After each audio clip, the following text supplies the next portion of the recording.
Irmãos, antes de você ir para o vídeo, se inscreva no nosso canal e ative as notificações. A casa do Senhor cheia, pelos vídeos, pelo YouTube, pelo Instagram, sei lá, pelo Facebook.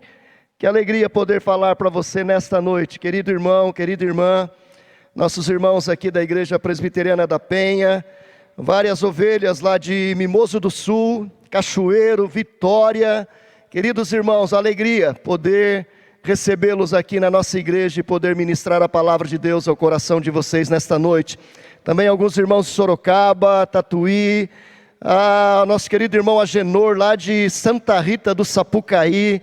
Sejam todos bem-vindos nesta noite. Mas em especial, eu queria dar um abraço numa pessoa que eu não conheço, mas que aprendi a amar há uns 15 dias atrás, quando começamos a orar pela sua esposa, Josi. João, seja bem-vindo em nosso culto. João Delfino, sei que você está aí nos ouvindo. Cara, saiba que tem uma multidão de pessoas orando pela Josi, orando por você, orando por sua filhinha. Eu não sei o que Deus vai fazer, mas nós estamos de joelhos diante do Senhor, clamando pela misericórdia de Deus, pela vida da sua esposa. Creia nisso, Deus tem uma palavra para o seu coração nessa noite, uma palavra para sua filhinha de 9 anos nesta noite. Acredite nisso, Deus pode ministrar profundamente a sua vida nesta noite. Também queria aproveitar esse momento, irmãos, antes de ler a palavra de Deus, para em nome da Igreja Presbiteriana da Penha, oficialmente, registrar aqui uma palavra de gratidão a esses queridos irmãos, sacerdotes, servos de Deus, que estão se dedicando aqui já há quase 6 ou 7 domingos, Juliana, de culto online. 7 domingos, queridos. Então são 7 domingos mais 7 segunda-feiras. Então são 3 cultos por semana. São 21 momentos que esses irmãos estão aqui, tocando, ministrando, pregando, que palavreando. Olha só. Querido Amauri, Juliano, Leonardo, Wellington também acompanhando os hispânicos e Vila Esperança. Os irmãos lá do som, né, Marquito, Luiz, Milton. Hoje está aqui Georgia, Guilherme, né, o pessoal aqui da banda, Mateuzinho, quem mais? O Paulinho, Danilo, outros que acompanham, o Cabralzão que está aqui toda semana, o Juninho, filho do pastor Amauri. Queridos irmãos da Igreja Presbiteriana da Penha, nós temos que, como diz a palavra de Deus, honrar homens como esses. Não é para a glória deles, é para a glória de Jesus.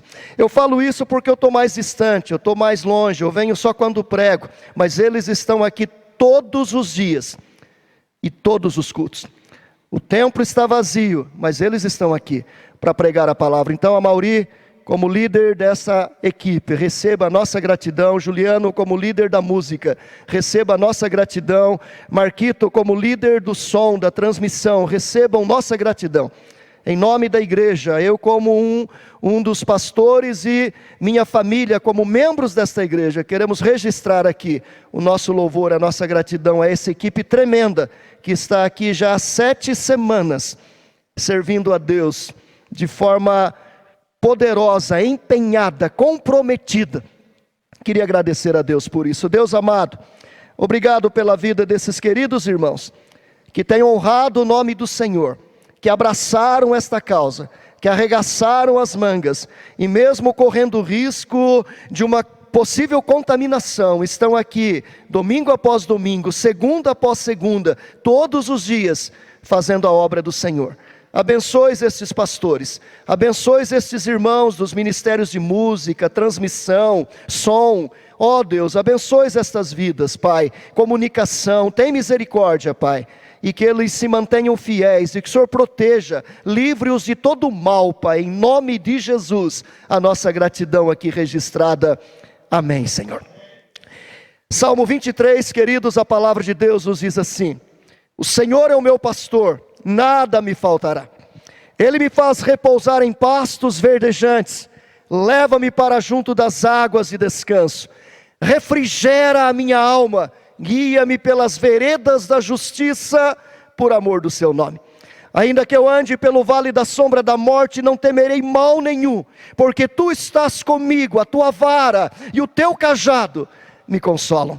Preparas-me uma mesa na presença dos meus adversários, unges minha cabeça com óleo e o meu cálice transborda. Certamente que a bondade e a misericórdia me seguirão todos os dias da minha vida, e habitarei na casa do Senhor para todo o sempre. Amém. Queridos irmãos, lendo este salmo já dezenas, centenas, quem sabe milhares de vezes, o nosso coração se deleita, a nossa alma se tranquiliza.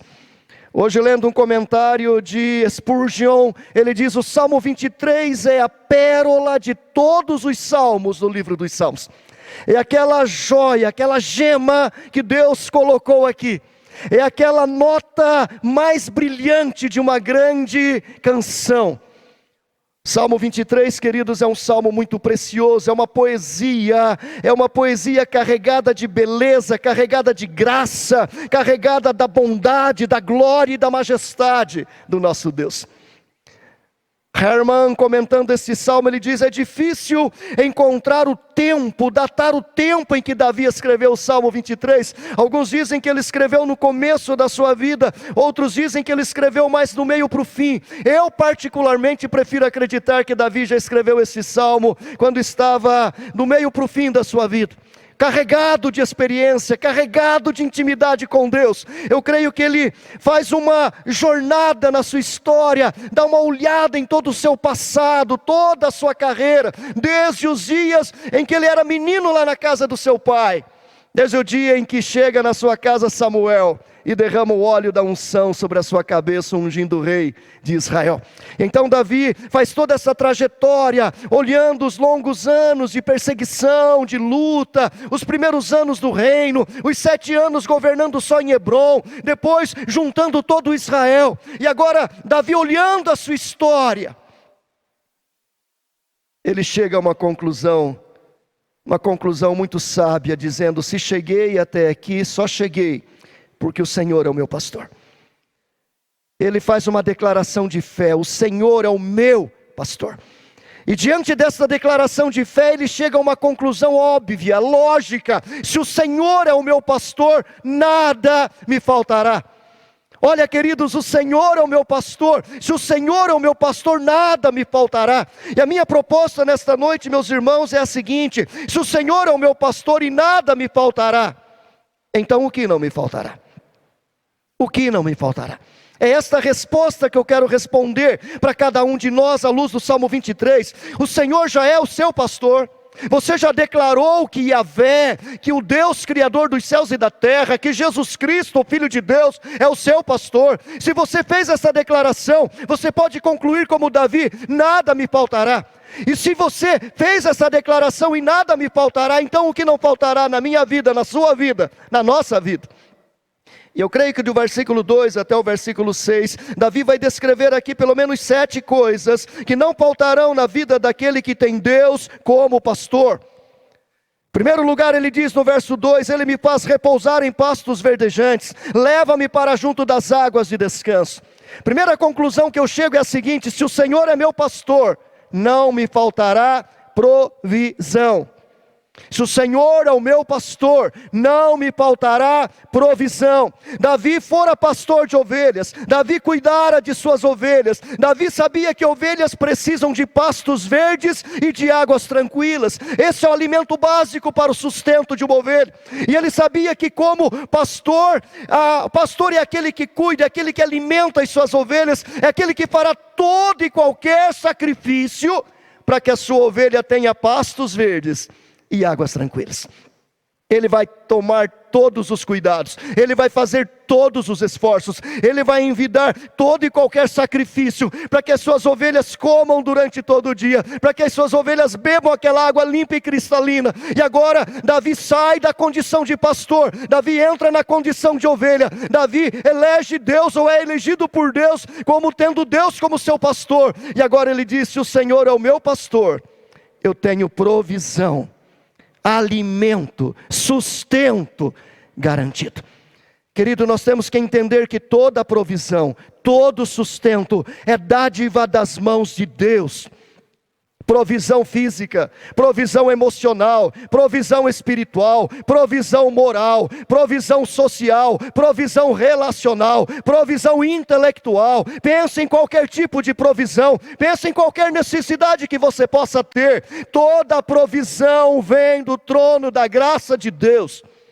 Salmista no Salmo 104, versículos 27 a 29, ele nos diz assim, escrevendo esse salmo que fala da grandeza de Deus, da glória de Deus, do poder de Deus, ele diz nos versículos 27 em diante, todos esperam de ti, que lhes dês de comer a seu tempo, se lhes dás, eles o recolhem, se abres a mão, eles se fartam de bens, se ocultas o rosto, eles se perturbam, se lhe cortas a respiração, morrem e voltam ao seu pó. Olha, queridos, o que o salmista está dizendo que todo recurso, toda provisão, todo sustento vem das mãos de Deus. Nesses dias difíceis que estamos vivendo, dias de medo, dias de pânico, dias de angústia, dias de ansiedade, dias de incerteza, se você precisa de provisão emocional, provisão espiritual, força e energia para a sua alma, bote seu joelho no chão, bote seu rosto no pó, clame ao Deus Todo-Poderoso dizendo, o Senhor é o meu pastor, e Ele vai derramar sobre a sua vida toda a provisão necessária, tudo aquilo que você precisa. É de Deus que vem a nossa provisão, não é do nosso salário, não é da nossa conta bancária, não é das nossas aplicações no banco, não. Nossa provisão vem do trono da graça de Deus. Davi continua e vai dizer que se o Senhor é meu pastor, nada me faltará. Não me faltará apenas provisão. Em segundo lugar ele diz, refrigera-me a alma. Se em primeiro lugar não me faltará provisão, em segundo lugar Davi vai nos dizer que se o Senhor é meu pastor, não me faltará consolo. A palavra refrigerar significa arrefecer, significa aliviar, significa confortar. A ideia de refrigerar é a ideia de tirar o peso, tirar o peso. Davi diz, o Senhor é aquele que refrigera a minha alma, e nessa ideia de tirar o peso, de aliviar, vem a ideia do consolo, do conforto, do alívio. Lembra das palavras de Jesus, quando ele olha para aquela multidão cansada, exausta, sem pastor, ele olha para aquela multidão aflita e diz, vinde a mim, todos vós que estáis cansados e sobrecarregados, e eu vos aliviarei. Querido, está cansado, está sentindo peso, está sentindo esta opressão, está com medo, seu coração está angustiado. Davi também passou por isso. Ele também muitas vezes viveu escondido em covas, fugindo de Saul, fugindo de Absalão, fugindo de outros que o perseguiam. E muitas vezes ele sentiu a sua alma oprimida, apertada, angustiada, aflita. Por que ele não enlouqueceu? Porque ele tinha Deus como seu pastor. Porque Deus derramava do seu bálsamo de refrigério, de alívio sobre a vida de Davi. Quando eu era menino, eu tinha 15 anos de idade, eu trabalhava numa casa de material de construção lá na cidade de Tatuí, chamada Casa Paulos. Talvez alguém esteja assistindo que conheça. Eu tinha 15 anos, trabalhava de office boy, fazia pagamentos, depósitos, cobranças, e nos horários vagos fazia atendimento no balcão, mas todos os dias, no final do dia, tinha que descarregar caminhão. Um dia era caminhão de cimento, outro dia caminhão de cal, outro dia caminhão de tijolo, outro dia caminhão de pisos e azulejo, outro dia caminhão de louças. Eu tinha 15 anos, media 1,68 m, pesava 57 quilos, magrinho. 5h30 da tarde íamos descarregar caminhão. Caminhão ficava lá na rua, aquela carreta enorme, descarregar cimento. O balanceador colocava aquele saco de 50 quilos na minha cabeça, e eu caminhava da rua até o fundo do galpão, mais ou menos como daqui, quase lá na porta do cemitério. Caminhada longa. E eu saía dali daquele caminhão com 1,68 m. Quando eu chegava lá, onde tinha que descarregar aquele saco, eu estava com 1,50 m. Aquilo ia me oprimindo, ia me achatando, ia me derrubando, perninha tremendo, cabeça doendo, pescoço apertado. E quando eu chegava lá, o balanceador pegava a saca de cimento, tirava da minha cabeça. E parecia que eu crescia uns 2 metros. Estufava o peito e dizia, agora posso voltar a carregar mais um saco de cimento.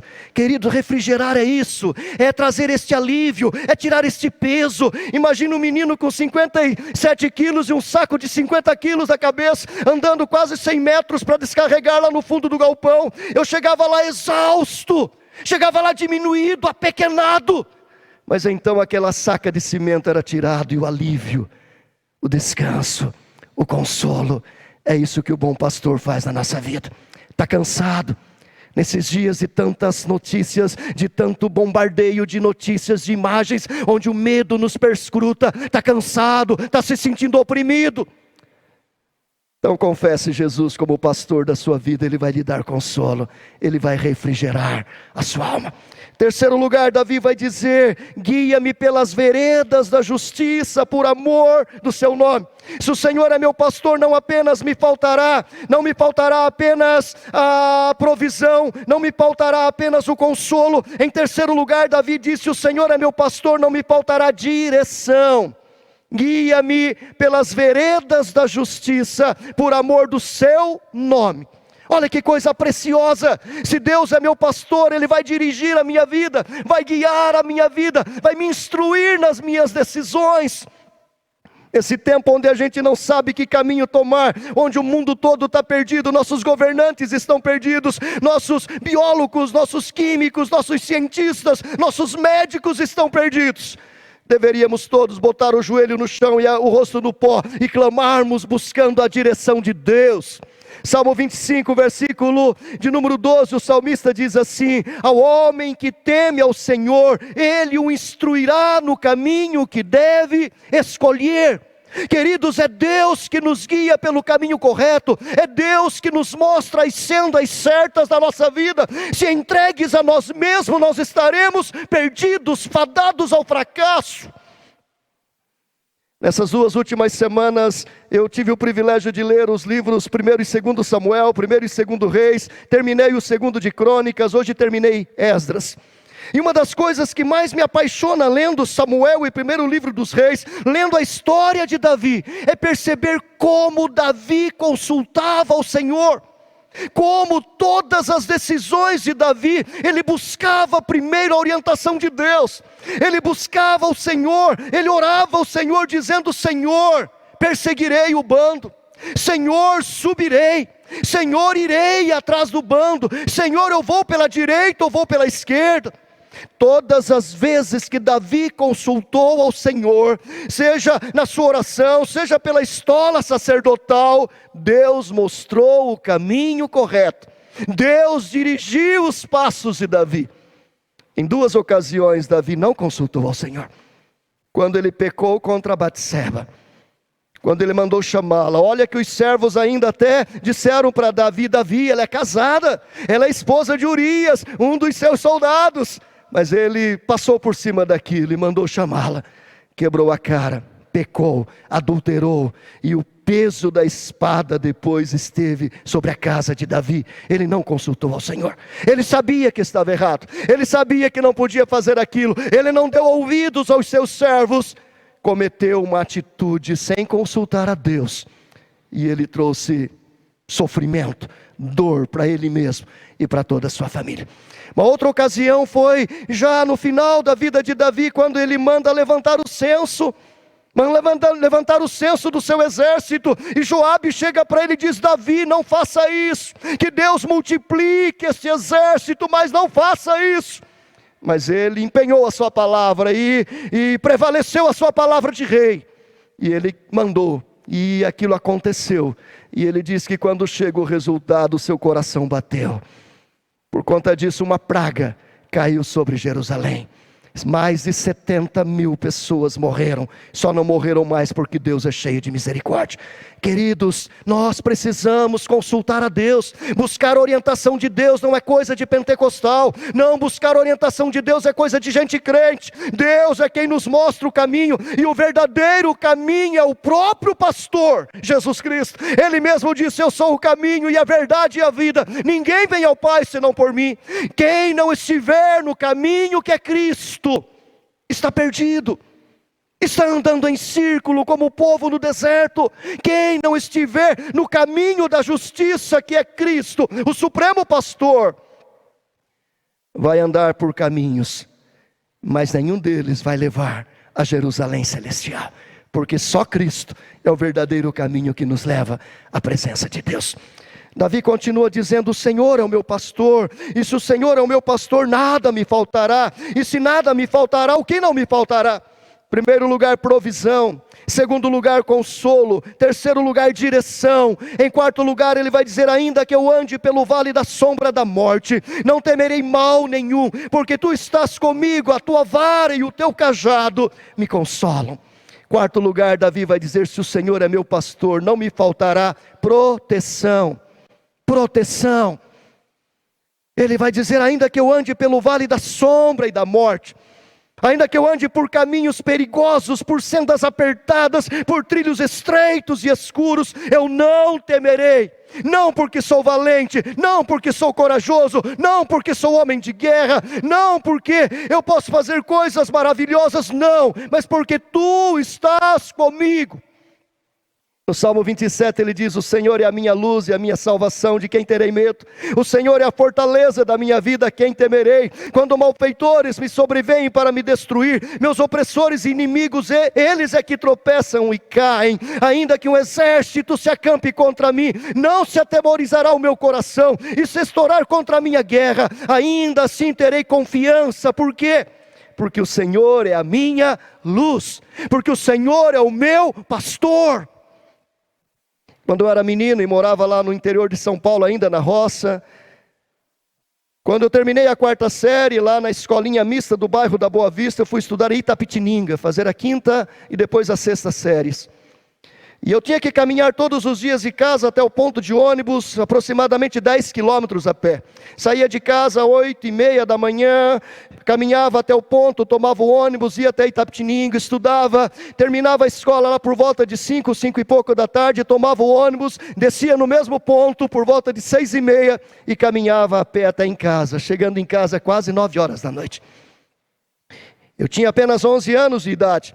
E eu me lembro que muitas dessas caminhadas foram caminhadas de muito medo, a noite muito escura, algumas vezes chovendo, raios, trovões, relâmpagos, outras noites escuras, sem nenhum luar, tempo totalmente fechado, e eu caminhava naquela estrada de terra, passando no meio de uma mata, onde tinha ali um local, onde escravos foram surrados, e aquele local era mal visto, por toda a superstição ali da roça, dizendo que as almas dos escravos ainda estavam ali, e eu caminhava naquelas estradas morrendo de medo, e o barulho de um grilo para mim era como se fosse um tiranossauro rex. Eu tinha muito medo. Eu caminhava e eu chegava em casa tremendo de medo. Mas eu me lembro, queridos, que muitas dessas caminhadas eu fiz com meu pai. Meu pai ia de manhã comigo, enquanto eu ia para a escola, ele ia fazer serviço de banco, fazer algumas compras, e quando nós acabava a aula, nós voltávamos juntos, descíamos no mesmo ônibus, fazia a mesma caminhada, debaixo da mesma chuva, tempestade, trovões, escuridão. E eu fazia aquela caminhada, parecia o He-Man, valente, corajoso, não tinha nenhum medo. Por quê? Porque meu pai estava comigo. Pode aparecer Tiranossauro Rex, meu pai está aqui, meu herói está aqui, ele é a minha defesa, ele é a minha garantia de segurança. Meus irmãos, se o Senhor é meu pastor, eu não preciso ter medo, porque Ele me garante proteção, Ele nos guarda, Ele nos protege, Ele nos livra de todo mal, Ele é aquele que está conosco todos os dias, Ele é a garantia da nossa proteção. Quem nos protege não é a porta, não é a chave, não é a grade, quem nos protege e nos livra de todo mal é Deus. Claro que nós precisamos tomar precauções, claro que nós temos que seguir todo o protocolo do coronavírus, mas eu só não me contaminarei se Deus não quiser que eu me contamine. É Ele que nos protege, como diz o salmista, lá no Salmo de número 91, ele diz: aquele que habita debaixo das asas do Altíssimo. Olha que precioso. Diz ao Senhor, meu refúgio e meu baluarte, Deus meu em quem confio, pois Ele te livrará do laço do passarinheiro e da peste perniciosa, cobrir-te-á com as suas penas, e sob as suas asas estarás seguro. A sua verdade é pavês e escuro. Não te assustarás do terror noturno, nem da seta que voa de dia, nem da peste que se propaga nas trevas, nem da mortandade que assola ao meio-dia. Caiam 1000 ao teu lado, 10.000 à tua direita, tu não serás atingido. Somente com os teus olhos contemplarás e verás o castigo dos ímpios. Queridos, se Deus é o meu pastor, Ele vai me proteger. Não significa que eu não vou ter lutas, que eu não vou ter problemas, não significa que eu não vou andar por vales apertados. Deus não vai me livrar do vale da escuridão e das trevas. Ele vai me livrar no vale, na escuridão e nas trevas. Ele nos protege, Ele nos guarda de todo mal. Mas Davi continua, e ele vai dizer: se o Senhor é meu pastor, nada me faltará. Se nada me faltará, então o que não me faltará? Provisão, consolo, direção, proteção. Quinto lugar, Davi vai dizer: preparas-me uma mesa na presença dos meus adversários, unges-me a cabeça com óleo, meu cálice transborda. Quinto lugar, Davi vai nos ensinar que se o Senhor é meu pastor, não me faltará distinção. Distinção. A ideia, queridos, é que se Deus é meu pastor, Ele me trata de forma especial. Ele nos prepara uma mesa, Ele nos prepara um banquete no meio dos adversários, lá no meio da planície, onde todos os adversários estão de olho. Ele prepara ali uma mesa, um banquete, e no meio desses adversários, Ele derrama o óleo da unção sobre a nossa cabeça, e Ele faz com que o nosso cálice transborde. Sim, eu entendo aqui, queridos, que o salmista está falando desse Deus que agora não é mais o Deus pastor apenas, mas é o Deus anfitrião, é o Deus sacerdote, é o Deus que nos oferece a festa do banquete. Eu vejo aqui, queridos, a graça salvadora de Deus. Eu vejo aqui a obra de Cristo na cruz do Calvário, daquele que nos oferece o cálice da nova aliança no seu sangue. Eu e você, como todos os demais, nascemos condenados. Éramos bastardos, inimigos de Deus, mas nós achamos graça aos olhos do Senhor. Ontem o reverendo Amauri pregou sobre Noé. Noé achou graça. No meio daquela multidão toda de homens ímpios, Noé achou graça.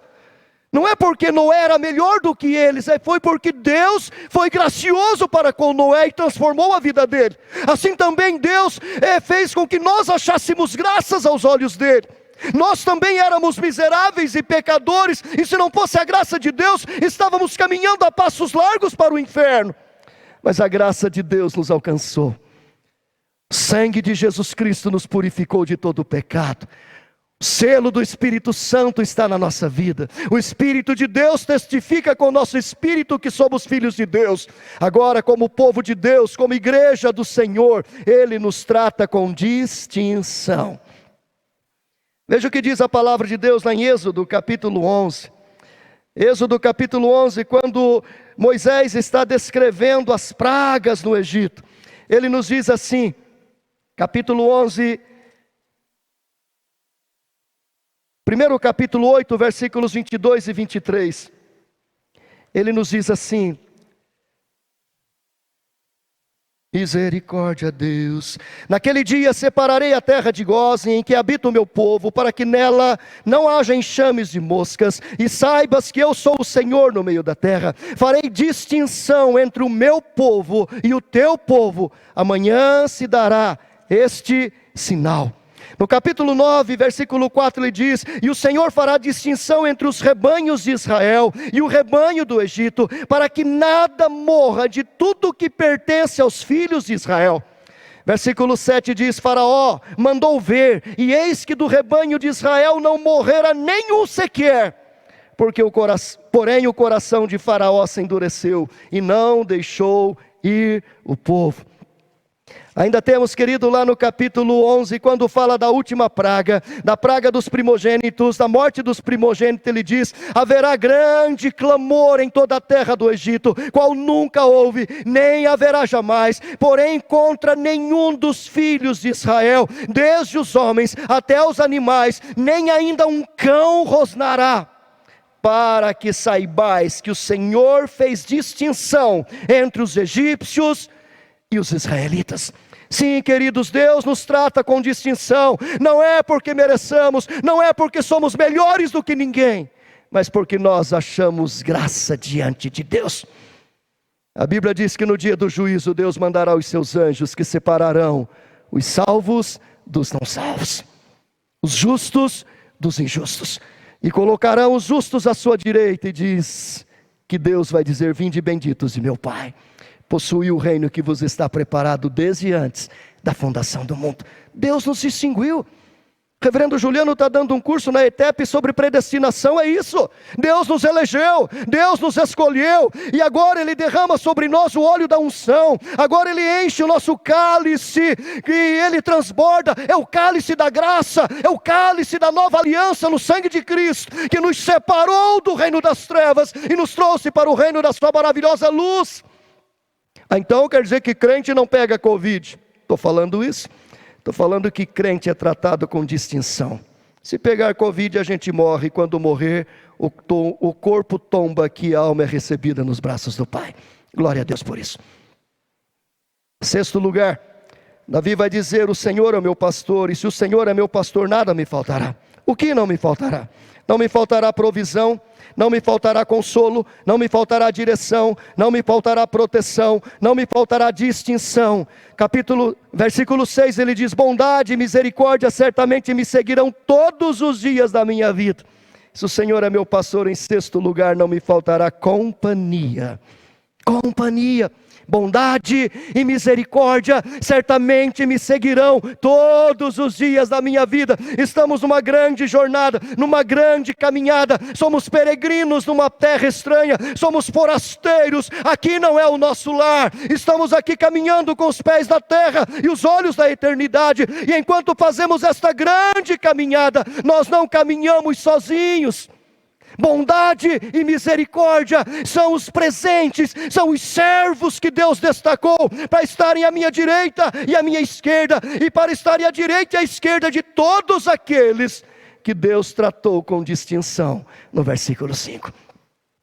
Estudiosos dizem que dentro da cultura judaica havia um costume muito interessante. Quando alguém saía para fazer uma viagem, quando já na terra prometida, ele saía, digamos, lá do sul da terra de Israel, para ir lá para o norte da terra de Israel, era uma jornada longa, uma jornada de muitos dias. Então aquele peregrino saía de manhã da sua casa, caminhava o dia todo. Quando o sol estava se pondo, ele procurava uma das cidades de Israel. Procurava aquela cidade, ia para a praça e se sentava na praça. E ficava esperando que alguém que fosse de uma alma bondosa pudesse ir à praça para recebê-lo. E os historiadores dizem que então alguém bondoso iria até a praça e encontrava aquele peregrino ali, e chegava para ele e dizia: boa noite, quem é você? Ah, eu sou fulano de tal. Você vem de onde? Eu venho de tal lugar. Você vai para onde? Eu vou para tal lugar. Eu sou um peregrino, estou de passagem. Ele diz: mas você não vai dormir na praça, você vai dormir na minha casa, eu quero hospedá-lo.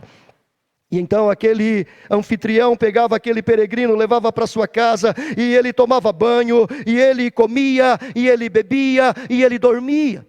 Na manhã seguinte ele tinha que continuar a sua viagem. Só que agora aquele anfitrião não podia mandá-lo sozinho. Tinha que destacar 2 servos, um à sua direita, um à sua esquerda, para que aqueles servos acompanhassem aquele peregrino até o final da sua viagem. Queridos, o anfitrião nos recebeu no versículo 5. Ele nos tornou distintos, Ele nos hospedou, e agora Ele não nos despede sozinho, Ele coloca a bondade à nossa direita, Ele coloca a misericórdia à nossa esquerda, Ele caminha conosco. Jesus Cristo disse em Mateus 28:20, eis que estou convosco todos os dias. Jesus Cristo disse, não vos deixarei órfãos, eu enviarei o Espírito Santo, e Ele estará para sempre com vocês. Queridos, você não anda sozinho. Se você é viúva, se você é viúvo, se você está em casa nesses dias de pandemia, longe do filho, da filha, do irmão, da irmã, do pai, da mãe, do neto, saiba que você não está sozinho. Bondade e misericórdia estão com você. Saiba que Deus está com você. 7º lugar, queridos, concluindo, o salmista vai dizer, o Senhor é meu pastor, nada me faltará. Não me faltará provisão, não me faltará consolo, nem direção, nem proteção, nem distinção, nem companhia. Ele conclui dizendo, e habitarei na casa do Senhor para todo sempre. Se o Senhor é meu pastor, não me faltará um destino. Não me faltará um destino. Sim, meus amados irmãos, nós sabemos para onde estamos indo. Nós sabemos de onde viemos, nós sabemos onde estamos, e nós sabemos para onde nós estamos indo. Nós estamos indo para Jerusalém celestial. Nós somos peregrinos e forasteiros nesta terra. Nós estamos indo para a cidade santa, ataviada, que desce como noiva para o seu esposo em Apocalipse 21. Esse é o meu destino, esse é o seu destino. Essa vida aqui na terra é passageira e transitória. Estamos aqui de passagem, mas eu sei para onde vou. Eu vou para a casa do Pai. Queridos, eu não sei se nós vamos sobreviver a esta pandemia. Alguns irmãos nossos já morreram. Semana passada nós fomos noticiados de um presbítero lá da Igreja Presbiteriana da Glória em Vila Velha que morreu. É um irmão nosso em Cristo. Ele foi acometido pelo Covid e ele morreu. Mas quando o seu corpo tombou aqui na terra, a sua alma foi recebida nos braços de Abraão. Ele está na casa do Pai. Ele aguarda com os demais o dia da ressurreição. É para lá que nós estamos indo. Essa é a nossa esperança, essa é a nossa convicção. Os nossos olhos não estão aqui. Paulo disse, a nossa esperança se resume apenas a esta vida. Nós somos os mais infelizes de todos os homens. Não, querido, meu coração, os meus olhos não estão postos nessa terra. Tudo que temos aqui é passageiro e transitório. Os nossos olhos estão fixados na eternidade. Mas enquanto nós não chegamos no nosso destino final, o bom pastor nos garante para a nossa caminhada, para a nossa jornada, provisão, consolo, direção, proteção, distinção e companhia. Olha que coisa fantástica. Enquanto estamos aqui caminhando nas ruas de São Paulo, ou em outras ruas do nosso país, o nosso bom pastor garante todas estas bênçãos. Isso é fantástico, isso é maravilhoso. Conta-se que houve uma grande reunião na cidade de Londres, na Inglaterra. A cidade estava enfrentando muitos problemas, muitas lutas, problemas sociais, problemas políticos, econômicos, imoralidade, crime, violência. E então o prefeito daquela cidade convocou juízes, promotores, advogados, professores, líderes religiosos, pessoas do povo simples, para uma grande assembleia, para que pudessem tratar dos problemas daquela cidade. E eles se reuniram num grande anfiteatro, dezenas, centenas de pessoas, e durante toda uma semana eles debateram aqueles problemas, fizeram pequenos comitês e trataram da questão política, da questão social, da questão econômica, da imoralidade, da religiosidade, e depois de muita discussão, escreveram uma minuta daquilo que teria que ser feito. Quando estava chegando ao final daquela grande reunião, e quando o presidente já estava fazendo os últimos acertos e dando a última palavra de despedida, um grande juiz de direito, de uma oratória impoluta, pede a palavra àquele presidente dizendo: senhor presidente, eu gostaria de, antes de encerrar a reunião, declamar o Salmo 23. E então ele vai até a tribuna e ele começa a declamar o Salmo 23 com toda a beleza, com toda a oratória, com toda a poesia, com todos os tons e semitons. Naquele inglês clássico britânico, ele vai exclamando, ele vai falando, ele vai declamando o Salmo 23. E quando ele termina, o auditório fica em pé e o aplaude demoradamente. há murmúrio, há palmas, há elogios. E quando todos se assentam, o presidente pega a palavra para encerrar. O senhorzinho que estava sentado à frente, semi-analfabeto, cabelos brancos, cheio de rugas no rosto, levanta a mão e diz: senhor presidente, eu também gostaria de declamar o Salmo 23. E o presidente, em respeito àquele senhor velhinho, em respeito aos seus cabelos brancos e às suas rugas, lhe oferece a tribuna. E aquele velhinho chega ali na tribuna e ele mal consegue dizer o Salmo 23. Ele não tinha oratória, ele não tinha empolgação, ele não tinha métrica, nem rima, nem tons e semitons. Ele fala o Salmo 23. Mas quando ele termina de falar o Salmo 23, todo o auditório está chorando. Um silêncio sepulcral, lágrimas descendo na face quente de todas as pessoas. Um silêncio que dava para ouvir o zumbido de uma mosca. E então um colega cutuca o colega da frente dizendo: o que está acontecendo? Por que o primeiro declamou com tanta beleza e nós aplaudimos, e esse senhorzinho mal falou e nós estamos chorando? E então aquele rapaz responde: você não entendeu ainda? O primeiro conhece o salmo do pastor, o segundo conhece o pastor do salmo. Você já conhece o pastor do Salmo 23, querido? Você já conhece o Senhor Jesus Cristo? Se você já conhece o Senhor Jesus Cristo, você pode, como Davi, dizer: nada me faltará. Se você não conhece, você pode conhecê-lo agora. Dobra seu joelho aí na sua casa, coloque o seu rosto no chão e clame: Senhor Jesus, eu quero conhecê-lo. Senhor Jesus, eu quero aceitá-lo. Senhor Jesus, eu quero ter uma experiência contigo. E se você fizer isso agora, eu lhe prometo que você vai dizer como Davi: o Senhor é o meu pastor, nada me faltará. O que não vai faltar para você, querido?